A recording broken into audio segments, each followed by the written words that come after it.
चलो,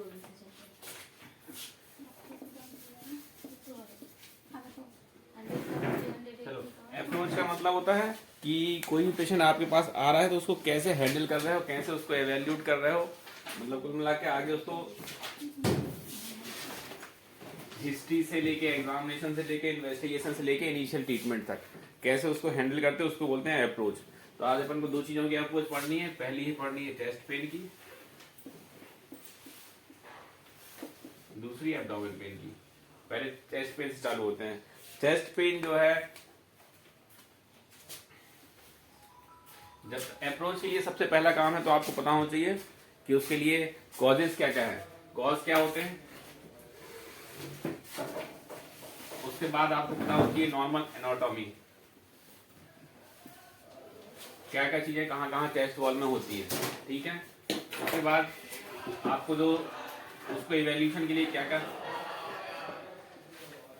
क्या इन्वेस्टिगेशन कराने रहते हैं वो, और ट्रीटमेंट में अपन जो भी चीज देते हैं उसका क्या रोल है।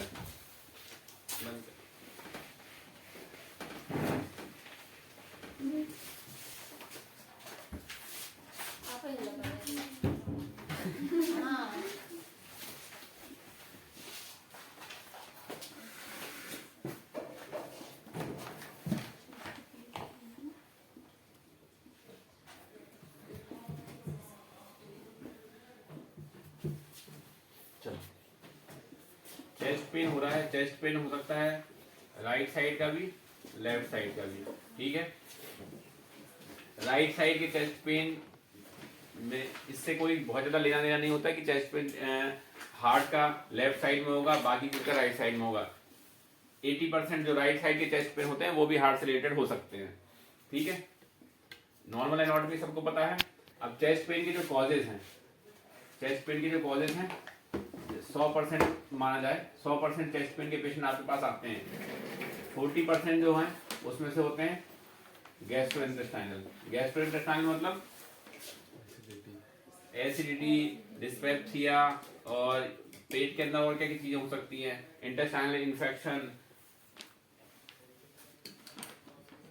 यहाँ साइड में क्या हो सकता है, स्प्लीन है, यहाँ है लिवर है, ठीक है। तो स्प्लीन, लिवर और पेट, इन सबसे लेते हैं गैस्ट्रो इंटेस्टाइनल ट्रैक होता है। 40% कॉजेज उसमें गैस्ट्रो इंटेस्टाइनल होते हैं। 30% उसमें होते हैं क्या, इस्चेमिक हार्ट डिसीज, जो बिल्कुल हार्ट की जो वेसल्स है, वेसल्स की ब्लॉकेज से होते हैं, ठीक। और जो 25% होते हैं वो होते हैं respiratory plus chest wall syndrome. Chest wall syndrome क्या होते हैं, चेस्ट वॉल सिंड्रोम के ये रहते हैं कि चेस्ट वॉल से रिलेटेड, चेस्ट की वॉल में क्या क्या चीजें होती हैं। सबसे आगे होगी स्किन होगी, स्किन के बाद क्या होगा, एक मस्कुलर लेयर होगी, ठीक है। मस्कुलर लेयर के बाद अंदर होंगे क्या, लंग्स से रिलेटेड। तो लंग्स से रिलेटेड जो भी चीजें हो सकती है, लंग्स में क्या क्या चीजें हो सकती है जिससे कहा चेस्ट पेन हो, निमोनिया, प्लूरल इफ्यूजन, निमोथोरेक्स, ठीक। फिर कुछ रेयर कॉजेज होते हैं, जो रेयर कॉजेज होते हैं उनके पास नाम पता होना चाहिए, वो भी आपको सस्पेक्ट करना चाहिए, क्योंकि वो जो रेयर कॉजेज होते हैं कई बार बहुत सीवियर होते हैं और कई बार उनसे डेथ भी हो सकती है। उसमें होते हैं, पहले एक क्या हो सकता है, एओर्टिक डिसेक्शन। एओर्टिक डिसेक्शन मतलब जो एओर्टा निकलती है ना हार्ट से, ये एओर्टा बीच में से फट जाती है। डिसेक्शन मतलब फट जाती है। Aortic dissection usually third trimester of pregnancy में ज्यादातर पेशेंट अगर चेस्ट पेन के साथ आ रहा है, हाई बीपी है, वेरी हाई बीपी, या फिर कोई भी यंग पेशेंट है बहुत ज्यादा हाई बीपी का है और पेशेंट चेस्ट पेन के साथ आ रहा है, तब आपको सस्पेक्ट करना है कि एओर्टिक डिसेक्शन हो सकता है उसको।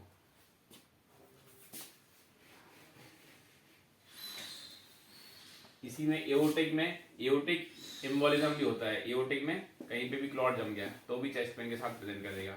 ऐसे ही पल्मोनरी एम्बोलिज्म है, लंग्स में कोई भी चीज है, लंग्स के वेसल्स में ब्लड जम गया है तो पेशेंट चेस्ट पेन के साथ प्रेजेंट कर सकता है।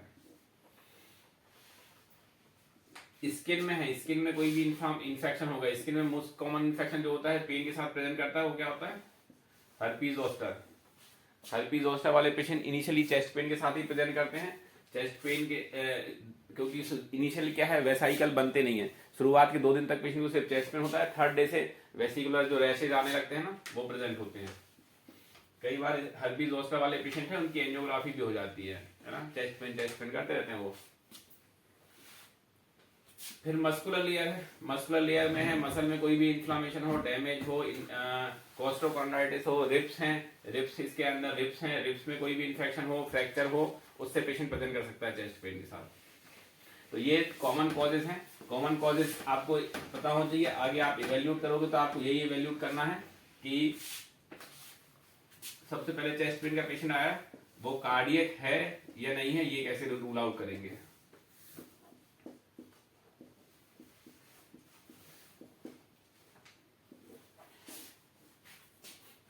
इसमें पेन का क्या देखेंगे, पहला पेन का कैरेक्टर कैसा है। कार्डियक पेन का कैरेक्टर होता है टिपिकल पेशेंट को रेट्रोस्टर्नल चेस्ट पेन होगा।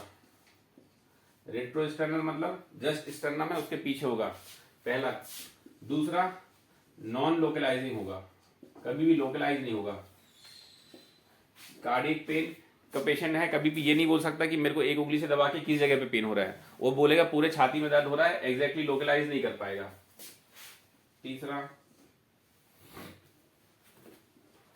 तीसरे में आते हैं रेडिएशन, रेडिएट कहाँ करेगा।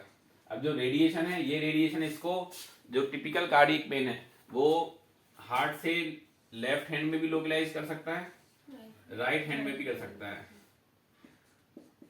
अगर लेफ्ट हैंड राइट तरफ लोग रेडिएट कर रहा है तो ज्यादा प्रोबेबिलिटी है उसको कार्डियक होने की, ना कि लेफ्ट साइड। ठीक है, ज्यादातर लोगों को लगता है कि लेफ्ट हैंड में लोकलाइज हो रहा है तो कार्डियक होगा, बल्कि राइट हैंड में लोकलाइज कर रहा है तो ज्यादा चांसेस उसके कार्डियक होने के।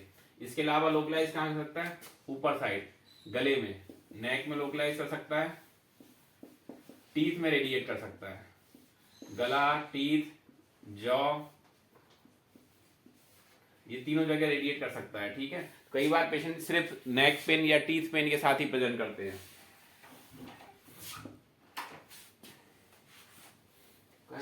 रेडिएशन के बाद क्या होगा, लोकल टेंडरनेस।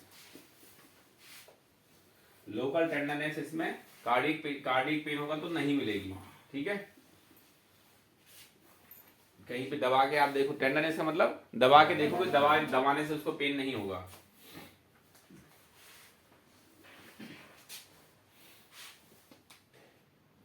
करेक्टर हो गया पेन का। Non cardiac associated factor, associated factor में क्या आएगा, वॉमिटिंग, स्वेटिंग, घबराहट, पाल्पिटेशन। ये अगर साथ में प्रेजेंट है तो ज्यादातर चांसेस होंगे उसको कार्डियक होने के, नहीं है तो चांसेस होंगे नॉन कार्डियक होने के।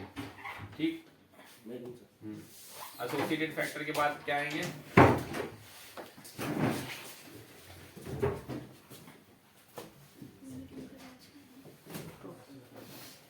एग्रीवेटिंग और रिलीविंग फैक्टर।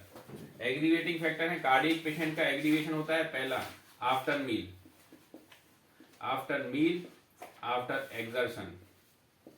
कोई भी थोड़ा बहुत भी एक्सर्शन करता है उसमें बढ़ जाता है, खाना खाने के बाद बढ़ जाता है। ठीक है, ये टिपिकल पेन रहेंगे कार्डियक के।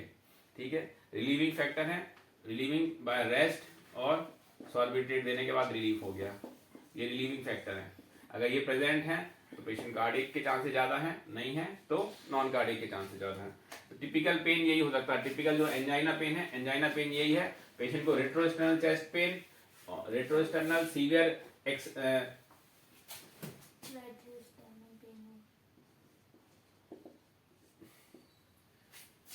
severe retroesternal chest pain radiating to both arm and jaw with non-localized or associated with vomiting or sweating with aggravated on meal or exercise relieving by rest and solvitate।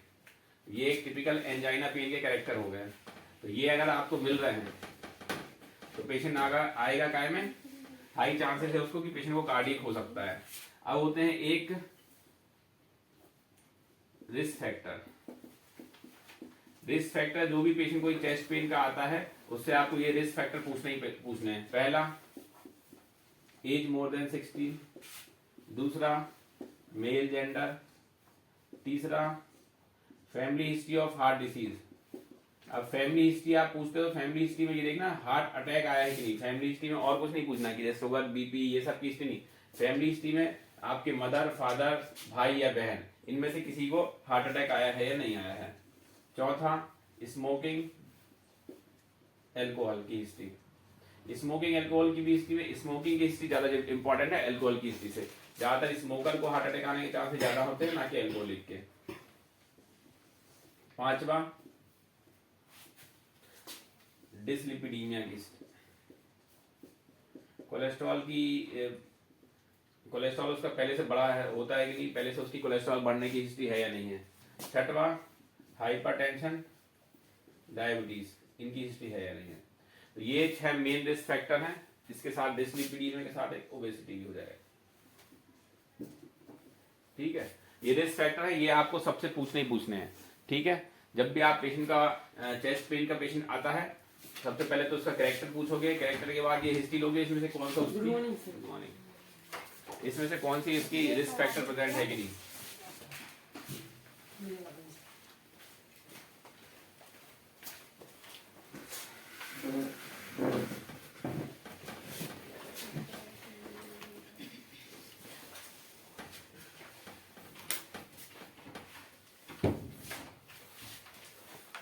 History हो गई, और क्या पूछ सकते हैं history में उसकी। अब ये तो हो गया कार्डियक के। नॉन कार्डियक अगर आपको इसमें से कोई रिस्क फैक्टर नहीं मिल रहा है तो नॉन कार्डियक की हिस्ट्री में क्या क्या पूछ सकते हो। पहला हिस्ट्री ऑफ उसको ट्रॉमा तो नहीं है। दूसरा हिस्ट्री ऑफ रिकरेंस तो नहीं है उसको, पहले भी इसको ऐसा हो चुका है कि नहीं हो चुका है। ऐसा किस चीजों में रिकरेंस मिलता है। एक होता है sickle cell disease, sickle cell disease में रिकरेंस मिलता है। दूसरा पैनिक अटैक होता है उसको, उसमें रिकरेंस मिलता है। तीसरा सीवियर गैस्ट्राइटिस होती है, उसमें रिकरेंस मिलता है। ये 3 कॉमन कॉजेज हैं जिसमें इसको, और पैनिक अटैक या फिर उसको कोई साइकेट्रिक इलनेस हो उसके कारण उसको रिकरेंस हो सकता है चेस्ट पेन का।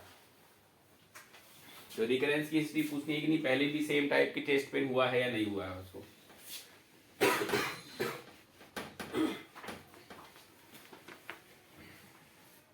चलो हिस्ट्री के बाद हो गया अपन एग्जामिनेशन में।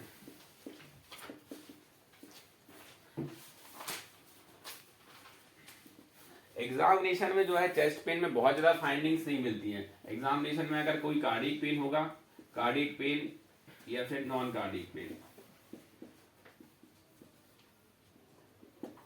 सबको मेन अपन को वाइटल्स ही देखना है, वाइटल्स इसमें स्टेबल है या नहीं है। ज्यादातर अगर एक्यूट एमआई है या एक्यूट हाइपर एक्यूट एमआई है उसमें आपको हाइपोटेंशन टैकीकार्डिया ये कॉमनली प्रेजेंट मिल सकते हैं।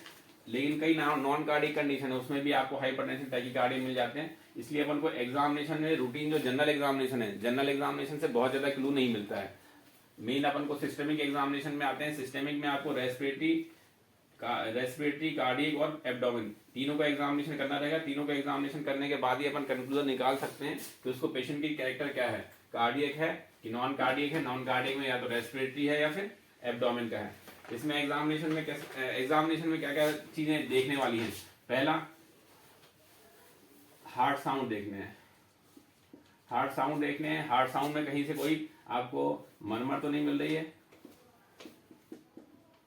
दूसरा एक होता है S1 S2 मिलते हैं, S1 S2 नॉर्मली मिलते हैं। कई बार अगर जो एक्यूट एमआई या एलवीएफ में है उसमें S3 भी सुनाई देता है। ये S3 नॉर्मली हर किसी को सुनाई नहीं देता है, उसके लिए बहुत एक्सपीरियंस चाहिए S3 सुनने के लिए। एलवीएफ या फिर एक्यूट एलवीएफ, एक्यूट एमआई, पेरिकार्डाइटिस, इन सब में बहुत सारे अलग से साउंड सुनाई दे सकते हैं। लेकिन मरमर सुनना जरूरी है। मरमर हर पेशेंट की सुननी है। मरमर अगर आ रही है तो लेस लाइकली होगा कि उसको एक्यूट कार्डियक कुछ हुआ हो। ठीक है, रेस्पिरेटरी सिस्टम में क्या सुनना है, कैपिटेशन सुनना है कि बेसल कैपिटेशन आ रहा है कि नहीं, बोथ साइड जो है साउंड इक्वल है या नहीं है। बाकी पर एब्डोमेन में एक्सट्रीम टेंडरनेस है कि नहीं है वो देखना रहेगा, या लोकलाइज एपिगैस्ट्रिक रीजन में टेंडरनेस है या नहीं है। On the basis of history and examination, इन दोनों के बेस में आपको एक अपनी प्रोबेबल डायग्नोसिस बनानी है कि उसको पेशेंट को कार्डियक पेन है कि नहीं है। ठीक है, कार्डियक है कि नॉन कार्डियक है, और अगर नॉन कार्डियक है तो आगे क्या करना है। इसके बाद क्या करेंगे अपन, हिस्ट्री एग्जामिनेशन के बाद ईसीजी करेंगे और क्या करेंगे। कोई भी पेशेंट है एक्यूट चेस्ट पेन का आ रहा है, अगर स्पेसिफिक है, कैरेक्टर है, कोई भी किसी भी टाइप का कैरेक्टर है, एक्यूट चेस्ट पेन का मतलब होता है लेस देन 24 आवर का चेस्ट पेन आ रहा है। 24 आवर से ज्यादा का चेस्ट पेन है तब तो फिर भी ठीक है, लेकिन अगर लेस देन 24 आवर का चेस्ट पेन आ रहा है, irrespective of history and examination, आपको ईसीजी करना तो मैंडेटरी है ही। ठीक है, चाहे आपको कार्डियक लग रहा है कि नहीं लग रहा है, नहीं भी लग रहा है तो भी आपको ईसीजी तो करनी है। तो कई बार जो होते हैं टिपिकल पेन प्रेजेंट करते हैं, लेकिन उसको कोई कुछ नहीं निकलता। कई बार बहुत नॉन स्पेसिफिक प्रेजेंटेशन होता है, नॉन स्पेसिफिक प्रेजेंटेशन के बाद भी ईसीजी में चेंजेस आ जाते हैं। अब होते हैं एक non atypical presentation of acute, atypical presentation of acute MI, मतलब हिस्ट्री में पेशेंट चेस्ट पेन नहीं प्रेजेंट कर रहा है, चेस्ट पेन के अलावा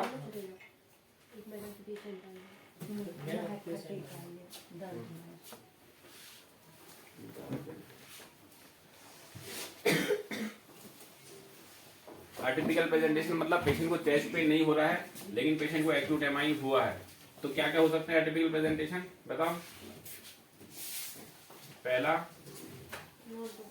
एब्डोमिनल पेन, डिस्पेप्सिया। दूसरा स्वेटिंग। तीसरा और क्या हो सकता है, जॉ पेन या टीथ पेन। चौथा बैक पेन। पांचवा लूज स्टूल। लूज मोशन बहुत स्पेसिफिक है, अगर कोई भी पेशेंट मोर देन 60 ईयर का आ रहा है और आपके पास लूज मोशन से प्रेजेंट कर रहा है तो ईसीजी उसका मैंडेटरी है। कई बार एक्यूट एमआई से भी प्रेजेंट होता है लूज मोशन। छठवा और क्या हो सकता है,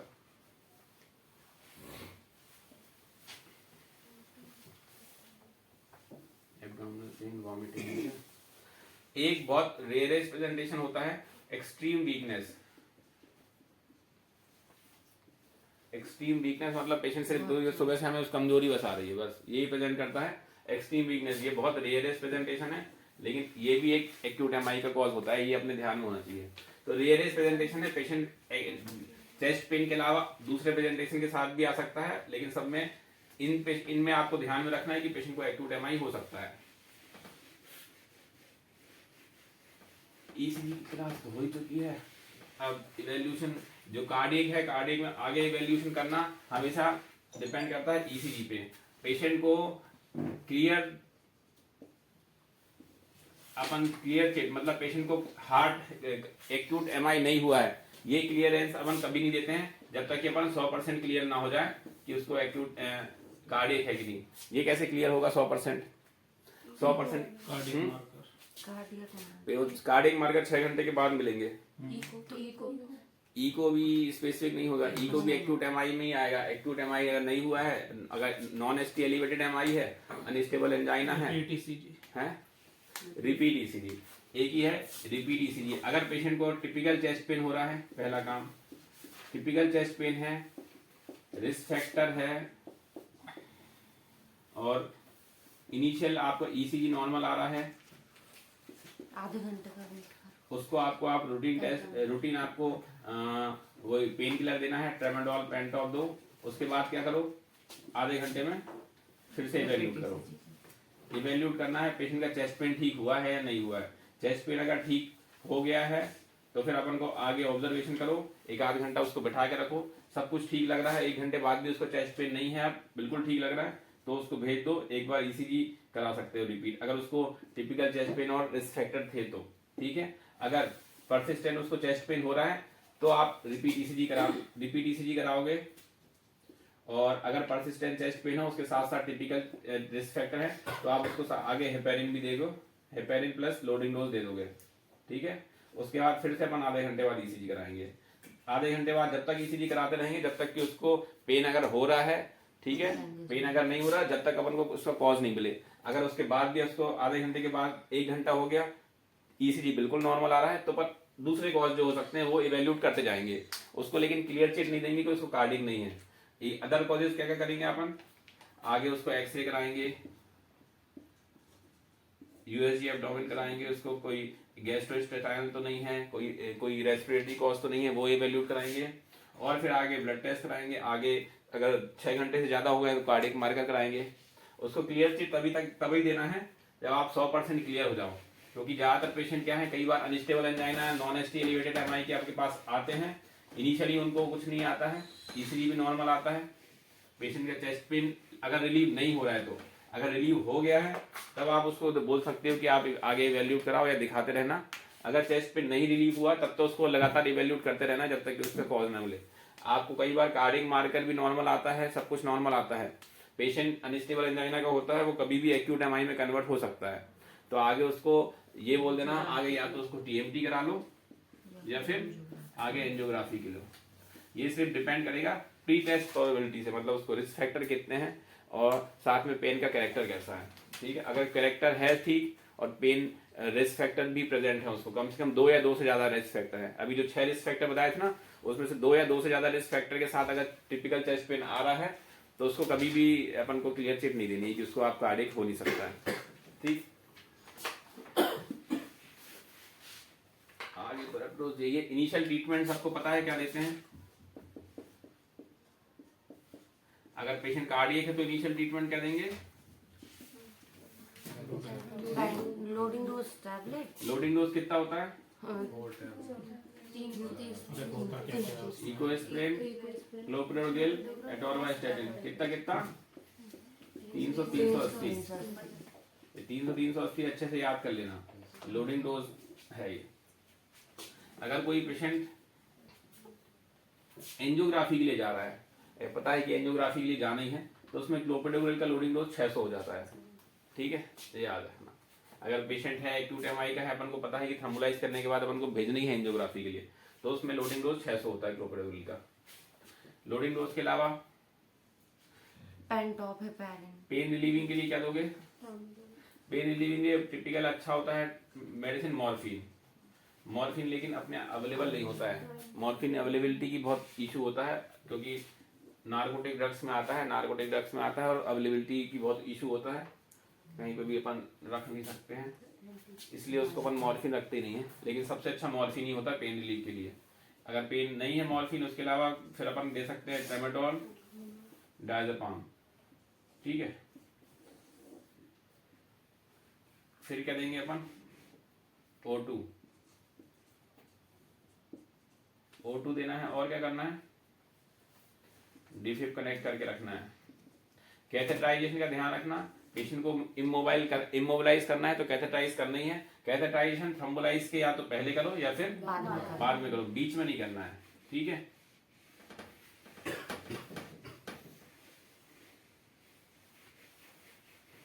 अब आपको थ्रोम्बोलाइज करना है कि नहीं करना है वो डिपेंड करेगा आपको ईसीजी पे।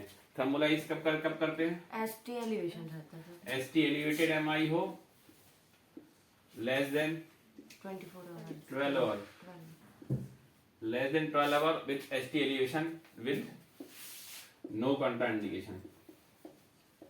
ये 3 चीजें हैं तो आपको करना ही करना है, एसटी एलिवेटेड एमआई हो, लेस देन 12 आवर की हिस्ट्री हो, नो कंट्राइंडिकेशन। अब कंट्राइंडिकेशन क्या क्या होते हैं, इंटरनल ब्लीडिंग ना हो रही हो उसको, या पहला एक्यूट ब्लीडिंग तो नहीं हो रही है, एक्यूट ब्लीडिंग, हाइपोटेंशन कोई कंट्राइंडिकेशन नहीं है, हाइपोटेंशन एसटीके के लिए कंट्राइंडिकेशन है।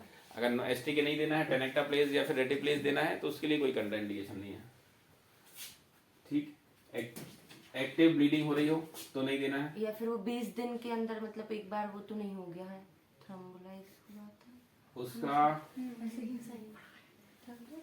2 महीने से लेके 2 ईयर तक, 2 महीने से लेके 2 ईयर के बीच में अगर एसटीके मिला है उसको, तो उसको एक रिलेटिव कंट्राइंडिकेशन होता है, क्योंकि एसटीके जो देते हैं ना उससे क्या है, अपने बॉडी के अंदर थोड़ी एंटीबॉडीज बन जाती हैं। 2 महीने के पहले अगर थ्रोम्बोलाइज हुआ तो फिर से कर सकते हो, 2 साल के पहले अगर हुआ तो भी कर सकते हो, इन दोनों के बीच में नहीं करना है, फिर ठीक, और एज मोर देन 75 ईयर, ये एक रिलेटिव कंट्राइंडिकेशन है। चौथा, recent history of stroke, acute severe हुआ हो उसको 2 महीने से कम का। और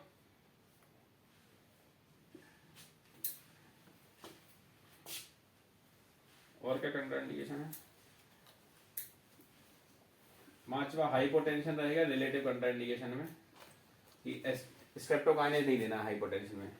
छठवा, एट बीपी मोर देन 160/100, ये भी एक रिलेटिव कंट्राइंडिकेशन है, लेकिन अपन को बीपी पहले कम करना है, इसके बाद थर्मोलाइज करना है, ये भी ध्यान रखना, क्योंकि बीपी अगर ज्यादा रहेगा उस टाइम पे आप थर्मोलाइज कर जाओगे तो भी सीवीए के चांसेस बढ़ जाएंगे। तो किसी भी पेशेंट का अगर बीपी मोर देन 160 आ रहा है प्रेजेंटेशन, तो पहले उसको बीपी एटलीस्ट 150/90 से कम करना है, उसके बाद उसको थर्मोलाइज चालू करना है। यूजुअली तो थर्मोलाइज करने में वैसे ही बीपी कम हो जाता है, तो अपन इतना ध्यान नहीं देते, लेकिन अगर नहीं होगा तो पेशेंट को सीवीए के चांसेस हो जाएंगे। ठीक है, तो बीपी अगर 160 से ज्यादा है तो कम करना है उसको। एक्यूट ब्लीडिंग हो रही है तो फिर तो कंट्राइंडिकेशन है ही, तो करना ही नहीं है। 2 महीने से 2 साल के बीच में पहले अगर लग चुका है स्ट्रेप्टोकाइनेस तो नहीं करना है। एज अगर 75 से ज्यादा है, 75 से ज्यादा एज, ये क्या है एज? ये देखने वाली एज है, जो लिखने वाली एज है वो नहीं है।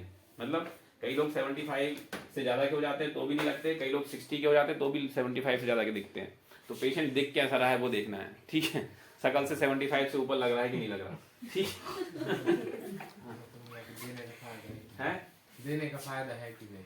75 से ज्यादा में देने का फायदा है। 75 से ज्यादा में झेल, हाँ वो झेल पाएगा कि नहीं झेल पाएगा वो शकल देख के देखना है अपन, शकल से कितनी एज लग रही है।